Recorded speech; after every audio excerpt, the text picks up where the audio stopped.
আসসালামু আলাইকুম রহমতুল্লাহ বারকাত।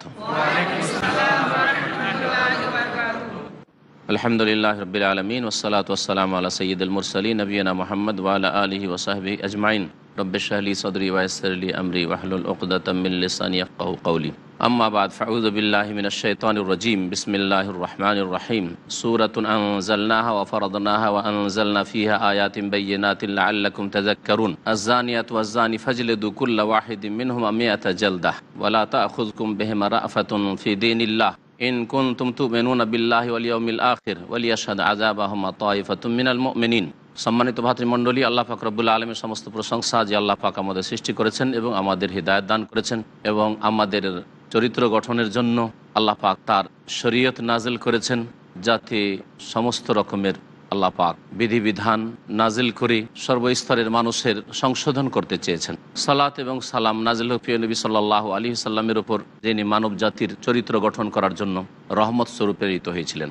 আমাদের তাফসীর আজকে হবে সূরায়ে নূর থেকে।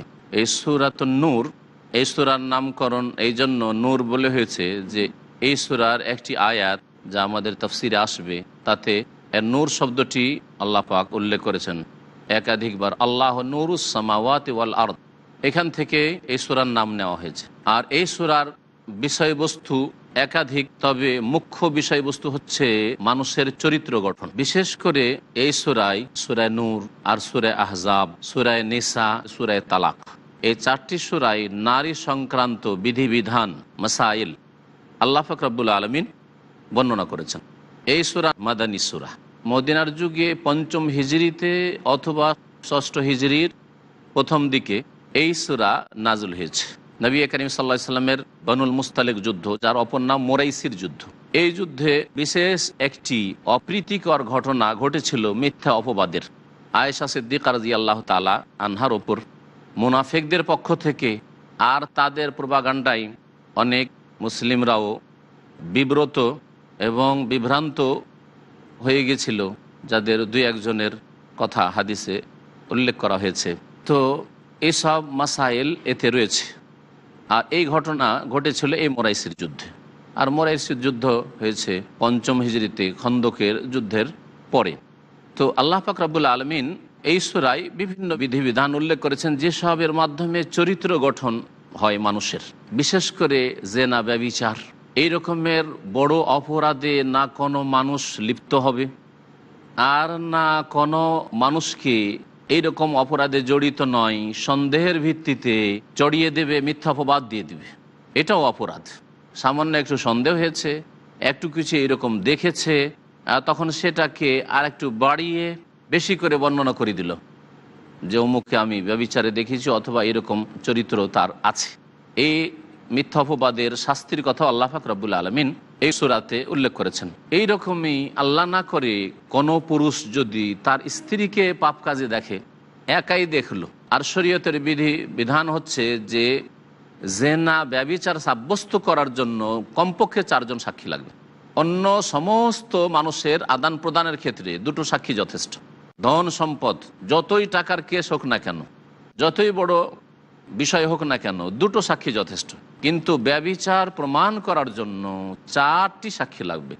তারা 4 জনে দেখেছে, প্রত্যক্ষ করেছে। এই অবস্থায় এটা শর্ত। একজন স্বামী যদি স্ত্রীকে এরকম কুকাজে দেখে, তাহলে কি আরও 3 জন তলাশ করে বেড়াবে? এটা যুক্তিসঙ্গত নয়। এই জন্য আল্লাহ পাক রব্বুল আলামিন স্ত্রীর ক্ষেত্রে বিশেষ বিধান নাজিল করেছে, যার নাম হচ্ছে লিআন। তার কথাও এই সূরায় উল্লেখ করা হয়েছে। আল্লাহ পাক রব্বুল আলামিন ইরশাদ করছেন, সূরাতুন আনজালনাহ হাযিহি সূরাতুন, আসলে এটি হচ্ছে এমন একটি সূরা, আনজালনাহা, যা আমি আল্লাহ নাজিল করেছি। তাহলে এতে যেসব বিধিবিধান রয়েছে মানব রচিত নয়, মানুষের তৈরি করা নয়। মানুষের তৈরি করা বিধান, সংবিধান আজকে প্রযোজ্য হয়তো, তারপর অনেক সময় অচল, মানুষের সংশোধন তার দ্বারা হয় না, নতুন করে কিছু সংস্কার লাগবে সংবিধানে। কিন্তু আল্লাহ পাক রব্বুল আলামিন বিধান লৌহে মাহফুজে লেখা ছিল। আল্লাহ পাক 1400 বছর আগে নাজিল করেছেন। কিয়ামত পর্যন্ত আরও পৃথিবীর যে কত বয়স আছে আল্লাহ পাক জানেন। সর্বযুগের সমস্যার সমাধানের জন্য সক্ষম। আল্লাহ পাক বলছেন, আনজালনা, আমি আল্লাহ নাজিল করেছি আমার নাজিলকৃত বিধান, ওয়া ফারাদনাহা, এবং আমার বিধান তোমাদের ওপর ফরজও করেছি। আমার দণ্ডবিধান, আমার ইবাদতের বিধান, আমার আদেশ নিষেধের বিধান, তোমাদেরকে মেনে চলতে হবে। এই ক্ষেত্রে এখতিয়ারি বিষয় নয়। মহান আল্লাহ বলছেন এই জন্য অফারাজ নাহা, আর ইহা আমি ফরজও করেছি, বিধিবদ্ধ করেছি, মানতে হবে, তোমাদের পালন করতে হবে, বাস্তবায়ন করতে হবে, তাতেই তোমাদের কল্যাণ রয়েছে। ওয়ানজালনা ফিহা আয়াতিম বাইয়িনাত, এবং এতে আমি সুস্পষ্ট বিধানাবলী নাজিল করেছি, আয়াত নাজিল করেছি। এমন নয় যে অস্পষ্ট, বুঝতে পারছো না, বুঝতে পারবে না, না, লাআল্লাকুম তাযাক্কারুন, যাতে করে তোমরা উপদেশ নিতে পারো মানব রচিত বিধানে। এই জন্য মানুষের সংশোধন হয় না। চোরকে 6 মাস জেল, 6 মাস জেল খেটে আসার পরে আবার বড় চোর হয়ে আসলো, বড় বড় চোরদের সাথে সাক্ষাৎ হলো জেলে গিয়ে, আর সেখানে বড় চোর ডাকাত ফিরে আসলো, কোনো সংশোধন নাই। এই জন্য পৃথিবীতে আল্লাহর জমিনে শান্তি নেই। আল্লাহ প্রদত্ত বিধান যদি বাস্তবায়িত হতো তাহলে অবশ্যই শান্তি কায়েম হতো। চোর চুরি করার আগে চিন্তা করতো যে ধরা পড়লে একটা হাত যাবে। তারপর অনেক সময় চোরের উপর জুলম অত্যাচার হচ্ছে, গণপিটুনিতে মেরেই দেওয়া হচ্ছে, অথচ চোর এত বড় অপরাধ নাই যে ওকে খুন করেই দেবেন, এই জুলম হচ্ছে। আল্লাহ পাক রব্বুল আলামিনের বিধানেই সকলের জন্য কল্যাণ রয়েছে। চোরের জন্য কল্যাণ রয়েছে যে গণপিটুনি খেয়ে তুমি দুনিয়া থেকে বিদায় হবে না, তোমার একটা হাত যাবে, আবার চুরি করেছো পা যাবে, এইভাবে আল্লাহ পাক রব্বুল বলছেন। তারপরে জেনা ব্যভিচারের অপরাধ এবং তার শাস্তির কথা, আয-যানিয়াতু ওয়াজ-যানি ফাজলিদু কুল্লা ওয়াহিদিম মিনহুমা মিআতা জালদাহ। ব্যভিচারকারিণী মহিলা, ওয়াজ-যানি আর ব্যভিচারকারী পুরুষ, তারা যদি ব্যভিচার করে আর তা প্রমাণিত হয়, ফাজলিদু কুল্লা ওয়াহিদিম মিনহুমা, তাদের প্রত্যেককে বেত্রাঘাত করো, মিআতা জালদাহ, 100টি বেত্রাঘাত করো। এই শাস্তি এক শ্রেণীর ব্যভিচারকারীদের জন্য, তারা হচ্ছে যারা অবিবাহিত, ছেলে মেয়ের সম্মতিতে হোক অথবা অসম্মতিতে হোক, জবরদস্তি হোক, যাকে ধর্ষণ বলা হচ্ছে, দুটোই আল্লাহর কাছে অপরাধ।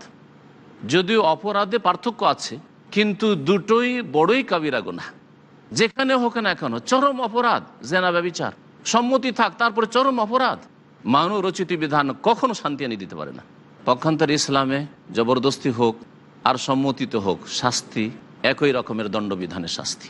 আল্লাহ পাকের কাছে আযাবের শাস্তিতে যদিও পার্থক্য হতে পারে, যে জবরদস্তি করেছে সুতরাং সে আরেক জুলুম করেছে, সেজন্য তার শাস্তি অতিরিক্ত হবে, সেটা আলাদা কথা। এইভাবে অধিকাংশ যুবকরা চরিত্রহীন হয়ে যাচ্ছে, যে ধর্ষণ তো করিনি, আমি ফ্রেন্ডশিপ কায়েম করেছি, আমার ক্লাসমেট, একসাথে পড়াশোনা করি, সুতরাং আর বিয়ে করিনি, অথবা বিয়ে করলেও অসুবিধা নেই। এইভাবে মানুষ অধিকাংশই চরিত্রহীন হয়ে গেছে আজকে। আল্লাহ পাক রব্বুল আলামিন সূরা নূরের আয়াত নম্বর 2-এ বর্ণনা করেছেন জেনাকারীদের শাস্তির কথা। অবিবাহিত যদি জেনাকারী বা জেনাকারিনী হয়, তাহলে তার শাস্তি হচ্ছে এটি যা বর্ণনা করা হয়েছে এখানে, 100টি বেত্রাঘাত। আর যদি বিবাহিত বা বিবাহিতা হয়, এই দাম্পত্য জীবনের জগতে পদার্পণ করেছে, কদম রেখেছে, এই স্বাদ পেয়েছে, তারপরে জেনায় লিপ্ত হয়েছে, তাহলে তার শাস্তি আরও বেশি কঠিন, যা সহিহ মুসলিমের হাদিস দ্বারা প্রমাণিত। আর নবী করিম সাল্লাল্লাহু আলাইহি ওয়াসাল্লামের হাদিসের ওপর ওইভাবেই আমল করতে হবে, হাদিসের বাস্তবায়ন ওইভাবেই করতে হবে যেমন কোরআনের বাস্তবায়ন করতে হবে, কোনো পার্থক্য নেই আমলের ক্ষেত্রে। নবী সাল্লাল্লাহু আলাইহি ওয়াসাল্লামের সহিহ হাদিস, আলা ইন্নী উতিতুল কুরআন ওয়া মিসলাহু মাহু, আমাকে কোরআনও দেওয়া হয়েছে, কোরআনের মতো আরও কিছু দেওয়া হয়েছে, তা আরও কিছুর ওপরও আমল করা ফরজ। সুতরাং যারা বলে কোরআন মানবো হাদিস মানবো না, তারা ইসলামের কোনো বিধান পালন করতে পারবে না। নামাজ কোথা থেকে শুরু কোথায় শেষ হবে তাও পালন করতে পারবে না, তাহলে কি করে ইসলাম থাকবে? জাকাত কতটা দিতে হবে কোরআনে কোথাও নেই, শুধু জাকাত দেওয়ার কথা বলা হয়েছে। এরা গোমরাহ পথভ্রষ্ট, যারা হাদিসের কথা মানতে চায় না। তো রাসূলুল্লাহ সাল্লাল্লাহু আলাইহি ওয়াসাল্লামের হাদিসে রয়েছে, এছাড়া একটি আয়াত ছিল, সেই আয়াতেও এই বিধানটি আল্লাহ পাক রব্বুল নাযিল করেছিলেন, তারপরে আয়াতের তিলাওয়াত রহিত করা হয়েছে, কিন্তু তার বিধান বলবৎ রয়েছে, যার দলিল হচ্ছে নবী করিম সাল্লাল্লাহু আলাইহি ওয়াসাল্লামের হাদিস। আল্লাহ পাক তারপরে বলছেন যে ব্যভিচারের শাস্তি দিতে গিয়ে যেন তোমাদের মনে দুর্বলতা না আসে, দয়া মায়া না আসে, কারণ এ হচ্ছে ক্যান্সার। ক্যান্সারের চিকিৎসা করতে গিয়ে অস্ত্রোপচার যখন চিকিৎসক করে, তখন মায়া করলে কখনো এই রোগীকে ভালো করা যাবে না। বাড়িওয়ালারা যদি বলে যে না, আমার ভাই, আমার বাপ, আমার স্ত্রী, অস্ত্রোপচার করব, না না না করব না, বাড়িতে রাখবো, অপারেশন করব না, এই রকম বেকুফি কোনো মানুষ করে না। লাখ লাখ টাকা দিয়ে ক্যান্সারের চিকিৎসা করাচ্ছে, আর এইরকম মারাত্মক ব্যাধির জন্য অস্ত্রোপচার করাচ্ছে। তো ওই রকমই হচ্ছে সমাজের ক্যান্সার খুনিরা, ব্যভিচারকারীরা, মদখোররা, চোর ডাকাতরা। সুতরাং এইসব ক্যান্সারকে সমাজ থেকে দূর করতে হবে। আল্লাহ পাক রব্বানা বলছেন ওয়ালা তাখুযকুম বিহিমা রাফাতুন ফি দীনিল্লাহ, আল্লাহ পাকের দিন প্রতিষ্ঠার ক্ষেত্রে তোমাদেরকে যেন দয়া মায়া ধরে না নেয়, মায়া যেন তোমাদেরকে স্পর্শ না করে, যে মায়া লাগছে, মারতে মায়া লাগছে, বেত্রাঘাত করতে মায়া লাগছে, না, এরকম যেন না হয়। ইন কুনতুম তুমিনুনা বিল্লাহি ওয়াল ইয়াউমিল আখির, যদি তোমরা আল্লাহ এবং পরকালে বিশ্বাসী হও, আল্লাহকে বিশ্বাস করো, তাহলে আল্লাহর দিনকে বিশ্বাস করো, আল্লাহর বিধানকে বিশ্বাস করো, পরকালকে বিশ্বাস করো, তাহলে তোমরা কখনো এই রকমের অপরাধীর ওপর শাস্তি কায়েম করতে গিয়ে মায়া করবে না। আর একটি বিধান আল্লাহ পাক বলছেন ওয়ালিয়াশহাদ আযাবাহুমা তায়ফাতুম মিনাল মুমিনিন, আর এই ব্যভিচারকারীদের শাস্তি গোপনে দেবে না, লুকিয়ে এক কক্ষের মধ্যে কেউ জানতে পারলো না, গ্রামবাসী, দেশবাসী, এলাকাবাসী, প্রচার মাধ্যমে প্রচার হলো না, তা যেন না হয়। তাদের শাস্তিতে যেন উপস্থিত থাকে মুমিনদের একটি দল, তারা যেন প্রত্যক্ষ করে দেখে তামাশা, যে চোরের হাত কাটা হচ্ছে, জেনাকারী শাস্তি হচ্ছে, লুকিয়ে গোপনে নাই। তাহলে দণ্ডবিধান যারা বলছে যে দাও কিন্তু লুকিয়ে দাও, তারাও ইসলামের শত্রু, আল্লাহর দিনের শত্রু, আল্লাহর বিধানের শত্রু। দণ্ডবিধান প্রকাশ্যে দিতে হবে, যাতে অন্যরা, যাদের অন্তরে ব্যাধি আছে, চুরি করার ব্যাধি, খুন করার ব্যাধি, জেনা ব্যভিচারের ব্যাধি, তারা সতর্ক হয়, রে অমুককে লাখ লাখ মানুষের সামনে এইরকম লাঞ্ছিত করে বেত্রাঘাত করা হয়েছে, অমুকের ঘটনাটি প্রচার মাধ্যমে টিভিতে আর রেডিওতে প্রচার করা হয়েছে, সুতরাং সাবধান, আমি আর এরকম কাজ জীবনে করব না। সংশোধন হয়ে যাবে, সমাজের সংস্কার হয়ে যাবে। এখানে অল্প সময়ের বিরতি দিয়ে আবার আমরা আমাদের তাফসীরের দিকে ফিরে আসব।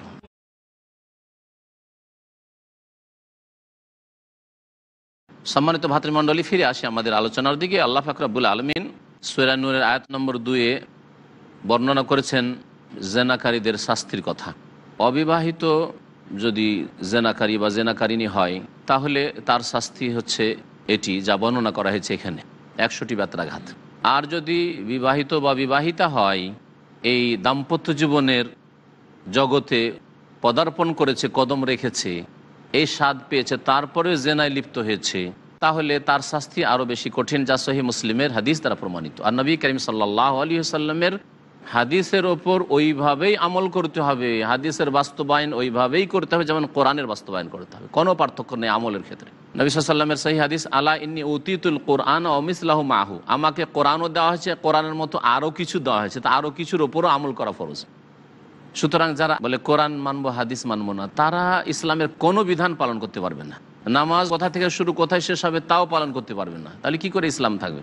জাকাত কতটা দিতে হবে কোরআনে কোথাও নেই, শুধু জাকাত দেওয়ার কথা বলা হয়েছে। এরা গোমরা, পথভ্রষ্ট, যারা হাদিসের কথা মানতে চায় না। তো রাসূলুল্লাহ সাল্লাল্লাহু আলাইহি ওয়াসাল্লামের হাদিসে রয়েছে, এছাড়া একটি আয়াত ছিল, সেই আয়াতেও এই বিধানটি আল্লাহ পাক রব্বুল নাযিল করেছিলেন, তারপরে আয়াতের তিলাওয়াত রহিত করা হয়েছে, কিন্তু তার বিধান বলবৎ রয়েছে, যার দলিল হচ্ছে নবী করিম সাল্লাল্লাহু আলাইহি ওয়াসাল্লামের হাদিস। আল্লাহ পাক তারপরে বলছেন যে ব্যভিচারের শাস্তি দিতে গিয়ে যেন তোমাদের মনে দুর্বলতা না আসে, দয়া মায়া না আসে, কারণ এ হচ্ছে ক্যান্সার। ক্যান্সারের চিকিৎসা করতে গিয়ে অস্ত্রোপচার যখন চিকিৎসক করে, তখন মায়া করলে কখনো এই রোগীকে ভালো করা যাবে না। বাড়িওয়ালারা যদি বলে যে না, আমার ভাই, আমার বাপ, আমার স্ত্রী, অস্ত্রোপচার করব, না না না, করব না, বাড়িতে রাখবো, অপারেশন করব না, এই রকম বেকুফি কোনো মানুষ করে না। লাখ লাখ টাকা দিয়ে ক্যান্সারের চিকিৎসা করাচ্ছে, আর এইরকম মারাত্মক ব্যাধির জন্য অস্ত্রোপচার করাচ্ছে। তো ওই রকমই হচ্ছে সমাজের ক্যান্সার খুনিরা, ব্যভিচারকারীরা, মদখোররা, চোর ডাকাতরা। সুতরাং এইসব ক্যান্সারকে সমাজ থেকে দূর করতে হবে। আল্লাহ পাক রব্বানা বলছেন ওয়ালা তাখুযকুম বিহিমা রাফাতুন ফি দীনিল্লাহ, আল্লাহ পাকের দিন প্রতিষ্ঠার ক্ষেত্রে তোমাদেরকে যেন দয়া মায়া ধরে না নেয়, মায়া যেন তোমাদেরকে স্পর্শ না করে, যে মায়া লাগছে, মারতে মায়া লাগছে, বেত্রাঘাত করতে মায়া লাগছে, না, এরকম যেন না হয়। ইন কুনতুম তুমিনুনা বিল্লাহি ওয়াল ইয়াউমিল আখির, যদি তোমরা আল্লাহ এবং পরকালে বিশ্বাসী হও, আল্লাহকে বিশ্বাস করো, তাহলে আল্লাহর দিনকে বিশ্বাস করো, আল্লাহর বিধানকে বিশ্বাস করো, পরকালকে বিশ্বাস করো, তাহলে তোমরা কখনো এই রকমের অপরাধীর ওপর শাস্তি কায়েম করতে গিয়ে মায়া করবে না। আর একটি বিধান আল্লাহ পাক বলছেন ওয়ালিয়াশহাদ আযাবাহুমা তায়ফাতুম মিনাল মুমিনিন, আর এই ব্যভিচারকারীদের শাস্তি গোপনে দেবে না, লুকিয়ে এক কক্ষের মধ্যে কেউ জানতে পারলো না, গ্রামবাসী, দেশবাসী, এলাকাবাসী, প্রচার মাধ্যমে প্রচার হলো না, তা যেন না হয়। তাদের শাস্তিতে যেন উপস্থিত থাকে মুমিনদের একটি দল, তারা যেন প্রত্যক্ষ করে দেখে তামাশা, যে চোরের হাত কাটা হচ্ছে, জেনাকারী শাস্তি হচ্ছে, লুকিয়ে গোপনে নয়। তাহলে দণ্ডবিধান যারা বলছে যে দাও কিন্তু লুকিয়ে দাও, তারাও ইসলামের শত্রু, আল্লাহর দিনের শত্রু, আল্লাহর বিধানের শত্রু। দণ্ডবিধান প্রকাশ্যে দিতে হবে, যাতে অন্যরা, যাদের অন্তরে ব্যাধি আছে, চুরি করার ব্যাধি, খুন করার ব্যাধি, জেনা ব্যভিচারের ব্যাধি, তারা সতর্ক হয়, রে অমুককে লাখ লাখ মানুষের সামনে এইরকম লাঞ্ছিত করে বেত্রাঘাত করা হয়েছে, অমুকের ঘটনাটি প্রচার মাধ্যমে টিভিতে আর রেডিওতে প্রচার করা হয়েছে, সুতরাং সাবধান, আমি আর এরকম কাজ জীবনে করব না। সংশোধন হয়ে যাবে, সমাজের সংস্কার হয়ে যাবে। আল্লাহ পাক রব্বুল আলামিন তারপরে আর একটি বিধান উল্লেখ করেছেন, জেনাকারী আর মুশরিকের কথা। এই চরিত্রের পুরুষ মহিলাদের মধ্যে বিবাহ বন্ধন যেন না হয়। জেনাকারী জেনাকারীকে বিবাহ, মুশরিক মুশরিকের সাথে বিবাহ বন্ধন করবে, কিন্তু একজন সৎ মানুষ অসতী নারী, জেনাকারিনী, ব্যভিচারকারিনী নারী গ্রহণ করবে, জানে যে চরিত্র খারাপ, তারপরে বিবাহ করবে, এটা ঠিক নয়। আল্লাহ পাক রব্বুল আলামিন বলছেন, আজ্জানি লা ইয়ানকিহু ইল্লা জানিয়াতান আও মুশরিকাতান, জেনাকারী পুরুষ বিবাহ করে না বা বিবাহ করবে না, ইল্লা জানিয়াতান, বিবাহ করে কাকে? জেনাকারী পুরুষ জেনাকারিনী নারীকে বিবাহ করে, আও মুশরিকাতান, অথবা মুশরিকা বহুত্ববাদী নারীকে বিবাহ করে, ওয়া জানিয়াতু, আর জেনাকারিনী মহিলা, লা ইয়ানকিহুহা, তাকে বিবাহ করে না, ইল্লা জানি, তবে ওই পুরুষ যে নিজে জেনাকারী অসৎ, আও মুশরিক, অথবা সে বহুত্ববাদী। ওয়া হুররিমা যালিকা আলাল মুমিনিন, মুমিনদের জন্য এটা হারাম করা হয়েছে, মুমিনদের জন্য এটা হারাম করা হয়েছে। এর মানে কি? এর দুটি তাফসীর। একটি তাফসীর হচ্ছে জেনা আর শিরক করা, এই অপরাধ মুমিনদের উপর হারাম করা হয়েছে। বিশ্বাসী কখনো শিরক করবে না, বিশ্বাসী কখনো জেনার কাছে যাবে না, ওয়ালা তাকরাবুজ জেনা, জেনার নিকটেও যাবে না, তাহলে হুররিমা জেনা এই অর্থ হবে। আর এক দল বলছেন না, ওয়া হুররিমা যালিকা আলাল মুমিনিন মানে চরিত্রহীন মহিলা পুরুষকে বিবাহ করা হারাম করা হয়েছে। একজন নেক মহিলা, নামাজি মহিলা, তার কখনো বিবাহ অসৎ চরিত্রের মানুষ, জেনাকারী, জানেন যে এই ছেলের চরিত্র খারাপ, তার সাথে কখনো বিবাহ দেবেন না। একজন নেক মানুষ, সৎ মানুষ, আর বেহায়া বেপর্দা অসতী নারীর সাথে বিবাহ দুনিয়ার লোভে না, কখনো না, এরকম করবেন না। এইরকম মুমিন মানুষ মুশরিক মহিলাকে বিয়ে করবেন না। আর মুমিনা মহিলা পয়সার জন্য, চাকরি আছে সেই জন্য মুশরিক পুরুষের সাথে বিবাহ দিয়ে দিলেন, জামাই গ্রহণ করলেন, এটা কখনো করবেন না, এটা হারাম করা হয়েছে। আল্লাহ পাক রব্বুল আলামিন তারপরে আরেকটি বিধান উল্লেখ করেছেন, ওয়াল্লাযিনা ইয়ারমুনাল মুহসানাত সুম্মা লাম ইয়াতু বিআরবাতি শুহাদা, সেটি হচ্ছে মিথ্যা অপবাদ দেওয়া জেনার ব্যভিচারের। এইরকমও কেউ যেন সাহস না করে যে একটু দেখলাম খারাপ কিছু লাগলো, সন্দেহ লাগলো, আর বলে দিলাম যে এরা জেনায় ব্যভিচারে লিপ্ত হয়েছে, এদের চরিত্র খারাপ। আল্লাহ পাক বলছেন, ওয়াল্লাযিনা ইয়ারমুনাল মুহসানাত, আর যারা সতীসাধ্যী নারীদের ওপর মিথ্যা অপবাদ দেয় ব্যভিচারে। সতীসাধ্যী আল্লাহ পাক বলেছেন বাহ্যিক কোনো রকমের চরিত্র খারাপ নেই, কোনোদিন এরকম খারাপ রিপোর্ট নাই, আর একটু সামান্য সন্দেহ হতে পারে, বাইরে গেছে পেশাব পায়খানার জন্য, আর এই সন্দেহের ভিত্তিতে বলে দিলেন আরে এরা খারাপ কাজে ছিল, তাহলে মিথ্যা অপবাদ দিলেন। একবারে স্বচক্ষে দেখতে হবে এরকম অবস্থা, আর একা দেখা যথেষ্ট নয়, 2 জন 3 জন 4 জন দেখতে হবে। আল্লাহ পাক সুম্মা লাম ইয়াতু বিআরবাতি শুহাদা, তারপরে যদি 4 জন সাক্ষী না নিয়ে আসতে পারি, নিজেকে দিয়ে 4 জন, ফাজলিদুহুম সামানিনা জালদা, তাহলে তাদেরকে 80টি করে বেত্রাঘাত করা। অপরাধ করলে মহিলাদের কথা আল্লাহ পাক শুধু উল্লেখ করেছেন কেন? কারণ মহিলা জাতি দুর্বল, সতীসাধ্যী নারীর কথা। পুরুষের ওপরেও যদি মিথ্যা অপবাদ দেয়, কোনো পুরুষের অমুক পুরুষকে দেখেছি যে না করতে, তাতেও 80টি বেত্রাঘাত হবে। কিন্তু পুরুষদের ক্ষেত্রে মিথ্যা অপবাদ দিতে সহজে সাহস করবে না, না হলে খবর নেবে, আছে প্রতিশোধ নেবে, হয়তো জান যাবে, মার খেতে হবে। কিন্তু মহিলা দুর্বল, মিথ্যা কথা যদি বলে দেয়, অমুকের মেয়েকে অমুকের বোনকে দেখেছি এইরকম কাজে, কিছুই করতে পারবে না, কান্নাকাটি করবে, কিছুই হয়তো করতে পারবে না। সাধারণত এইরকম মিথ্যা অপবাদ দিয়ে থাকে মানুষরা, সেই জন্য আল্লাহ পাক বিশেষ করে সতীসাধ্যী নারীদের কথা উল্লেখ করেছেন। না হলে বিধান পুরুষ নারী সকলের ক্ষেত্রে, মিথ্যা অপবাদ যদি পুরুষের উপর দেয় অথবা নারীর উপর দেয়, সব ক্ষেত্রেই 80টি বেত্রাঘাত করা হবে যদি 4টি সাক্ষী না নিয়ে আসতে পারে, এমন যারা দেখেছে এই কাজে বাস্তব।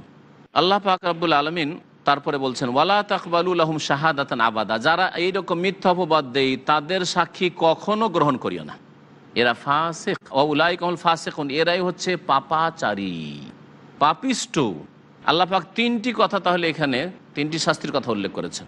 একটি হচ্ছে 80টি বেত্রাঘাত করতে হবে, দ্বিতীয় হচ্ছে তাদের কখনো সাক্ষী নেওয়া যাবে না। কোনো কেস হয়েছে মুসলিম দেশ, আর কেসে সাক্ষী দিতে এসছে কে? এমন ব্যক্তি যে এর আগে কোনো মহিলা বা কোনো পুরুষ জেনার অপবাদ দিয়েছিল, জেনা প্রমাণ করতে পারেননি, 4 জন সাক্ষী নিয়ে আসতে পারেনি, তাহলে কখনো সাক্ষী নেওয়া যাবে না।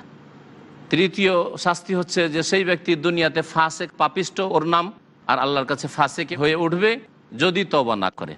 আল্লাহ বলছেন ইল্লাল্লাযিনা তাবু, তবে যদি কেউ তওবা করে না, এইরকম অপরাধ মিথ্যা অপবাদ দেওয়ার পরে তওবা করে নেয়, মিম্বাদে যালিকা এর পরে, ও আসলাহু আর সংশোধন করে নেই, তাহলে শুধু তওবার মন্ত্র পড়া যথেষ্ট নয়, তওবা করে নিজের যদি সংশোধন করে নেয়, ইসলাহ আল্লাহ বলেছেন, আর কখনো এরকম খারাপ কথা বলল না, সন্দেহের ভিত্তিতে সামান্য কিছু দেখেছে তিলকে তাল করে দিল, এইরকম করলো না। ইন্নাল্লাহ গাফুরুন, সংশোধনের অন্তর্ভুক্ত হচ্ছে যে সৎকর্মশীল হয়ে গেছে, বেনামাজি আধা নামাজি ছিল নামাজি হয়ে গেছে, সৎকর্মশীল। মিথ্যা কথা বলতো, মিথ্যা কথা বলে না। তো আল্লাহ পাক রব্বুল আলামিন বড় মার্জনাকারী দয়াবান, তাহলে আল্লাহ পাক মাফ করবেন। আল্লাহ পাক মাফ করবেন তার মানে তার ফাসেক নামটা উঠে যাবে, আল্লাহ পাক তার জন্য নেকির রাস্তা খুলে দিয়েছেন, জান্নাতে যাওয়ার রাস্তা খোলা আছে, আল্লাহ মাফ করবেন। দ্বিতীয় বিষয়, তার সাক্ষী কবুল করা যাবে না যাবে না। একদল বলছেন সাক্ষী জীবনে কবুল করা যাবে না, আর একদল বলছেন না, তওবা করেছে তখন সাক্ষী কবুল করা যাবে। তাহলে এই দুটো জিনিস, 3টে জিনিসের মধ্যে আল্লাহ পাক ফাসেক নামটা উঠিয়ে নেবেন, সৎকর্মশীল হতে পারে, মিথ্যা অপবাদ দিয়েছিল সৎকর্মশীল হতে পারে, সাক্ষী কবুল করা যেতে পারে যদি সে সৎকর্মশীল হয়ে যায়। কিন্তু যদি মিথ্যা অপবাদ দেওয়ার পর তওবা করে যে আমি তওবা করেছি আর কখনো এরকম মিথ্যা অপবাদ দেবো না, একাই বা 2 জন মিলে, যতক্ষণ 4 জন না পাবো মুখ খুলবো না, তাহলে কি শাস্তি দেওয়া হবে না? দুনিয়ার দণ্ডবিধান 80টি বেত্রাঘাত করা হবে না? না, 80টি বেত্রাঘাত অবশ্যই করা হবে। যদিও তওবা করে তবুও দুনিয়ার দণ্ডবিধান অবশ্যই কায়েম করতে হবে। আমাদের কথা সমাপ্ত করছি। আল্লাহ পাক রব্বুল আলামিন যেন আমাদেরকে নেক আমলে তৌফিক দান করেন, গুনাহের কাজ থেকে, পাপ থেকে, অশ্লীলতা থেকে আমাদেরকে বেঁচে থাকার তৌফিক দান করেন। আর সারা বিশ্বের সমস্ত মুসলিমকে, সমস্ত মানুষকে আল্লাহ পাক যেন অশ্লীলতা থেকে বাঁচিয়ে রাখেন, আর আমাদের সুষ্ঠু শান্তিপূর্ণ সমাজ গড়ে তোলার যেন তৌফিক দান করেন। ওয়া সাল্লাল্লাহু আলা নবিয়িনা মুহাম্মদ ওয়া আলা আলিহি